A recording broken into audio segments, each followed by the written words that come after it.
Hello everyone, ഇന്ത്യയിലെ top chartered അക്കൗണ്ടൻസിനെ പരിചയപ്പെട്ടാലോ? ഒരുപാട് chartered accountants ഉള്ള ഒരു നാടാണ് ഇന്ത്യ. ആൻഡ് ഓഫ് കോഴ്സ് നമ്മുടെ രാജ്യത്തിന്റെ ഫൈനാൻഷ്യൽ പ്രോഗ്രസിന് അവരുടെ കോൺട്രിബ്യൂഷൻസ് വളരെ പ്രഷ്യസ് ആണ്. ഇന്നത്തെ വീഡിയോയിൽ ഇന്ത്യയിലെ ടോപ്പ് 5 ചാർട്ടേഡ് അക്കൗണ്ടന്റിനെയാണ് നമ്മൾ പരിചയപ്പെടുന്നത്. കുമാർ മംഗളം ബിർല, ദീപക് പരേഖ്, നൈന ലാൽ കിഡ്വൈ, മനോഹരൻ, രാമേശ്വർ താക്കൂർ എന്നിവരാണ് നമ്മുടെ ടോപ്പ് CA. ആദിത്യ ബിർല ഗ്രൂപ്പിന്റെ ചെയർമാനാണ് കുമാർ മംഗളം ബിർല. 2360 കോടി USD ആസ്തിയുള്ള ഇന്ത്യയിലെ റിച്ചസ്റ്റ് CA ആണ് ഇദ്ദേഹം. 30കളിൽ തന്റെ അച്ഛൻ മരിച്ചപ്പോൾ കുമാർ ബിർളയ്ക്ക് വളരെ ചെറിയ പ്രായത്തിൽ തന്നെ അദ്ദേഹത്തിന്റെ ബിസിനസ് ഏറ്റെടുക്കേണ്ടി വന്നു. അദ്ദേഹത്തിന്റെ ലീഡർഷിപ്പിൽ ആദിത്യ ബിർല ഗ്രൂപ്പ് 6 കോണ്ടിനെന്റുകളിലായി 36 കൺട്രീസിൽ metal, cement, textile, carbon black, telecom, financial services എന്നീ ബിസിനസ്സുകളിൽ ഒരു ഗ്ലോബൽ എന്റർപ്രൈസ് തന്നെ സൃഷ്ടിച്ചു. CA hall of fame award സ്വീകരിക്കുമ്പോൾ അദ്ദേഹത്തിന്റെ CA കാലഘട്ടത്തെ പറ്റി സംസാരിക്കുന്നുണ്ട്. CAക്ക് പോകാൻ വേണ്ടി എന്നെ പുഷ് ചെയ്തത് എൻ്റെ അച്ഛനാണ്. CA എൻ്റെ ബിസിനസ് ജേണിക്ക് ഒരുപാട് ഹെൽപ്പ് ചെയ്തിട്ടുണ്ട് എന്ന് മിസ്റ്റർ ബിർല ഈ അവാർഡ് സെറിമണിയിൽ പറയുന്നുണ്ട്.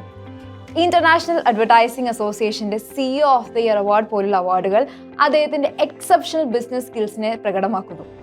ലണ്ടൻ ബിസിനസ് സ്കൂളിൽ നിന്നും MBAയും CA ക്വാളിഫിക്കേഷനും ബിർല ഗ്രൂപ്പിന്റെ പ്രോഗ്രസിനെ എത്രത്തോളം ഇംപ്രൂവ് ചെയ്തിട്ടുണ്ടെന്ന് മനസ്സിലായില്ലേ? ഹൗസിംഗ് ഡെവലപ്മെന്റ് ഫൈനാൻസ് കോർപ്പറേഷൻ അഥവാ HDFCയുടെ ഫോമർ ചെയർമാൻ ആയിട്ടുള്ള ദീപക് പരേഖ് ആണ് നമ്മുടെ അടുത്ത CA. ഇന്ത്യയിലെ ലീഡിംഗ് ഹൗസിംഗ് ഫൈനാൻസ് കോർപ്പറേഷൻ ആയിട്ടുള്ള HDFCയുടെ വളർച്ചയ്ക്ക് പിന്നിൽ തീർച്ചയായും മിസ്റ്റർ പരേഖിന്റെ അറിവും വിവേകവും ഉണ്ട്.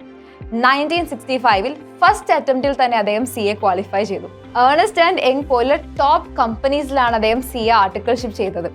ആ സമയത്ത് വിന്നി മറിയാൻ കോ എന്ന പേരിലാണ് ഇവ അറിയപ്പെട്ടിരുന്നത്. മിസ്റ്റർ പരേഖിന്റെ ക്രൈസിസ് മാനേജ്മെന്റ് സ്കിൽ പ്രത്യേകിച്ച് ഫൈനാൻഷ്യൽ സെക്ടറിനെ അവതാളത്തിലാക്കിയ പല സിറ്റുവേഷൻസിനെ മറികടക്കാൻ സഹായിച്ചിട്ടുണ്ട്. ഹൈ ലെവൽ കമ്മിറ്റീസിലുള്ള റോളും 2006 പത്മഭൂഷൺ അവാർഡും അദ്ദേഹത്തിന്റെ കോൺട്രിബ്യൂഷൻസിനെ ഓണർ ചെയ്യുന്നതാണ്. ICAEWയിൽ നിന്നുള്ള പരേഖിന്റെ ചാർട്ടേഡ് അക്കൗണ്ടൻസ് ക്വാളിഫിക്കേഷൻ തീർച്ചയായും HDFCയുടെ ചെയർമാൻ റോളിലേക്ക് എത്തിക്കാൻ അദ്ദേഹത്തെ സഹായിച്ചിട്ടുണ്ട്. അടുത്തതായി നൈന ലാൽ കിഡ്വൈ ആണ് നമ്മുടെ ലിസ്റ്റിലുള്ളത്. HSBC ഇന്ത്യയുടെ മുൻ ചെയർമാൻ ആയിരുന്ന ബാങ്കിങ് സെക്ടറിൽ ഒരുപാട് കോൺട്രിബ്യൂഷൻസ് തന്നിട്ടുള്ള ഒരു മികച്ച ബാങ്കറാണ് കിഡ്വൈ. ICAയിൽ നിന്നാണ് നൈന CA ക്വാളിഫൈ ചെയ്തിട്ടുള്ളത്. മെയിൽ പ്രീഡോമിനന്റ് ആയി നിന്നിരുന്ന ആ സമയത്തും ഡിറ്റർമിനേഷനോടെ CA ക്വാളിഫിക്കേഷൻ നേടിയെടുത്ത ഒരു വനിതയാണ് നൈന. ഹാർവർഡ് ബിസിനസ് സ്കൂളിൽ നിന്നും ഗ്രാജുവേറ്റ് ആയ ആദ്യത്തെ ഇന്ത്യൻ വുമൺ എന്ന ഹിസ്റ്ററിയും കിഡ്വൈക്ക് സ്വന്തം. ഗ്രോത്തും എക്സ്പാൻഷനും നേടിക്കൊടുത്ത് HSBCയെ മുന്നോട്ട് നയിക്കാൻ തീർച്ചയായും കിഡ്വൈയുടെ ലീഡർഷിപ്പ് ക്വാളിറ്റീസ് ഹെൽപ്പ് ചെയ്തിട്ടുണ്ട്. സസ്റ്റൈനബിൾ ഡെവലപ്മെന്റിലും വുമൺ എംപവർമെന്റിലും കിഡ്വൈയുടെ കരങ്ങൾ പതിഞ്ഞിട്ടുണ്ട്. സ്ത്രീകൾക്ക് വേണ്ടി ഗ്രാസ് റൂട്ട് ട്രേഡിംഗ് നെറ്റ്വർക്ക് എന്നൊരു NGOയും അവർ നടത്തി വന്നിരുന്നു. ഇങ്ങനെയുള്ള ഒരുപാട് ഇംപ്രസീവ് കരിയറാണ് അവർക്ക് 2007 പത്മശ്രീ നേടിക്കൊടുത്തത്. ICAയുടെ മുൻ ചെയർമാനായ മനോഹരനാണ് നമ്മുടെ അടുത്ത പേഴ്സണാലിറ്റി. പ്രൊഫഷനോടുള്ള പാഷൻ അദ്ദേഹത്തിന്റെ കരിയറിലെ അച്ചീവ്മെന്റുകളിൽ വളരെ പ്രകടമാണ്. അദ്ദേഹത്തിന്റെ ലീഡർഷിപ്പ് സ്കില്ലും പ്രൊഫഷനോടുള്ള ഡെഡിക്കേഷനുമാണ് ICAയുടെ പ്രസിഡന്റ് സ്ഥാനത്തേക്ക് അദ്ദേഹത്തെ എത്തിച്ചത്. ഇന്ത്യയിലെ ചാർട്ടേഡ് അക്കൗണ്ടൻസിന്റെ ഇൻട്രസ്റ്റുകൾ അഡ്വാൻസ് ചെയ്യുന്നതിലും ഇൻസ്റ്റിറ്റ്യൂട്ടിന്റെ പ്രൊഫഷണൽ സ്റ്റാൻഡേർഡ് എൻഹാൻസ് ചെയ്യുന്നതിലും അദ്ദേഹത്തിന് വലിയ പങ്കുണ്ട്. ഇന്ത്യയിലെ ഏറ്റവും വലിയ കോർപ്പറേറ്റ് ഫ്രോഡുകളിലൊന്നായ സത്യം സ്കാൻഡൽ സോൾവ് ചെയ്യുന്നതിൽ അദ്ദേഹം വലിയ എഫേർട്ട് എടുത്തിട്ടുണ്ട്. ടെക് മഹേന്ദ്ര, IDBI ബാങ്ക് പോലുള്ള ഫേമുകളുടെ ഡയറക്ടർഷിപ്പിലായിരുന്നതുകൊണ്ട് തന്നെ 2010 അദ്ദേഹത്തിന് പത്മശ്രീ ലഭിച്ചു. Lastly we have Rameshwar Thakur. ICAയുടെ പ്രസിഡന്റും പല ഇന്ത്യൻ സ്റ്റേറ്റുകളുടെ ഗവർണറുമായിരുന്നു ഇദ്ദേഹം. ICAയിൽ വർക്ക് ചെയ്തിരുന്ന സമയത്ത് അക്കൗണ്ടിംഗ് സ്റ്റാൻഡേർഡിലേക്കും കോർപ്പറേറ്റ് ഗവർണൻസിലേക്കുമുള്ള അദ്ദേഹത്തിന്റെ കോൺട്രിബ്യൂഷൻസ് വളരെ വാല്യുബിൾ ആണ്.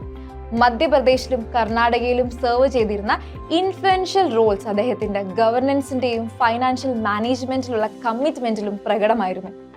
ഈ സെയിം പബ്ലിക് സർവീസിനാണ് 2010 അദ്ദേഹത്തിന് പത്മശ്രീ നേടിക്കൊടുത്തത്. ഈ ചാർട്ടേഡ് അക്കൗണ്ടൻസ് വളരെ സ്ട്രോങ് ലീഡർഷിപ്പിലൂടെയും എക്സ്പെർട്ടൈസുകളിലൂടെയും അവരുടെ റെസ്പെക്റ്റീവ് ഫീൽഡിലും സൊസൈറ്റിയിലും ലാസ്റ്റിംഗ് ഇംപ്രഷൻ നിലനിർത്തിയിട്ടുണ്ട്. ഈ ലൈഫ് സ്റ്റോറീസ് കേട്ടിട്ട് നിങ്ങൾക്ക് എന്താ തോന്നുന്നത്? ഇന്ത്യയിലെ ടോപ്പ് CAമാരായ ഇവർക്കൊപ്പം നിങ്ങളുടെ പേരും ചേർക്കണ്ടേ? ചാർട്ടേഡ് അക്കൗണ്ടന്റ് പ്രോഗ്രാമിൽ ഇന്ന് തന്നെ ഇന്ത്യൻ ഇൻസ്റ്റിറ്റ്യൂട്ട് ഓഫ് കൊമേഴ്സ് ലക്ഷ്യയിൽ എൻറോൾ ചെയ്യൂ. Thank you so much for joining us today. Have a great day.